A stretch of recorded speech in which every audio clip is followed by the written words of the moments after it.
மதுரை மாவட்ட தலைவர் முஜிபுர் ரஹ்மான் தலைமையிலேயே மதுரை புதுநகர் புதூரில் இன்றைக்கு நாடார் சமூக மக்களை இழிவுபடுத்தி சிபிஎஸ்இ பாடத்திட்டத்திலே வந்தேறிய குடிகள் என்று மனிதவள மேம்பாட்டு அமைச்சின் சார்பாக வரலாற்று பாடத்தை திணித்திருக்கிறார்கள்.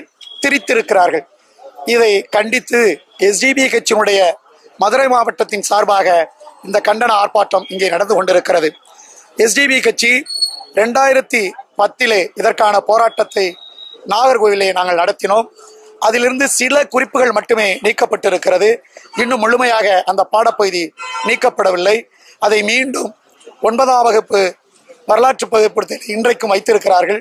அதை நீக்க வேண்டும் என்று வலியுறுத்தி எஸ்டிபி கட்சி அனைத்து சமூக மக்களுடைய துணையோடு இன்றைக்கு மதுரையிலே இந்த கண்டன ஆர்ப்பாட்டத்தை நடத்தி கொண்டிருக்கிறோம்.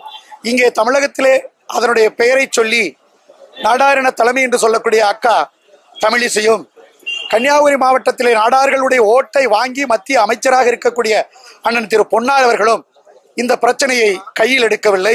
இந்த பிரச்சனையை பாராளுமன்றத்தில் பேசவில்லை. மக்களுடைய ஓட்டுக்கள் தேவை, நாடாருடைய வாழ்வாதாரம் முக்கியமல்ல, அவருடைய வரலாறு முக்கியமல்ல என்று நினைக்கக்கூடிய இந்த மக்களை இனம் கண்டு வருகிற தேர்தலிலே கன்னியாகுமரி மாவட்ட மக்கள் மட்டுமல்ல, தமிழகத்தினுடைய ஒட்டுமொத்த நாடாரின மக்களும் இவர்களை புறக்கணிக்க வேண்டும், புறக்கணிப்பார்கள் என்ற நம்பிக்கை social democratic party of India SDP கட்சிக்கு இன்று இருக்கிறது. இது என்றும் மாறாமல் நிலைநிறுத்தப்படும் என்று கூறி விடைபெறுகிறேன். என்னுடைய பேர் ரத்னமண்ணாச்சி, எஸ்டிபி கட்சியினுடைய மாநில செயலாளர்.